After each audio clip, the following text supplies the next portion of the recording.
يا لو ما معيش فلوس ومش عارفه اضحي ازاي في العيد.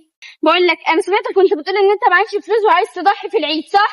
ايوه. انا هعرفك دلوقتي ازاي تضحي. ازاي؟ خد الخطه السحريه دي، لو رشيتها على اي بني ادم هيتحول لبقره كده، هتقدر تضحي في العيد. بجد؟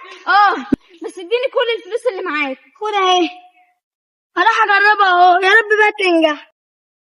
مكة تعرفي ان الخلطة دي سحرية وهتحولك لأميرة، بس لازم ارش عليكي الاول. طب غمض عينك وانت بترش عليا. انا هغمض عيني اهو وارش عليكي. ايه ده؟ بقرا بجد، بس طلعت لعبة. طب اعمل ايه دلوقتي يا رب؟ انا حطيت الفلوس كلها واختي ضاعت مني يا ربي بقى. هو لو كده ولا كده معرفتش اضحي يا لهوي بقى. يا رب رجع له اختي بقى يا رب. يعني مش هتسمع كلام الناس دي تاني؟ ايه ده؟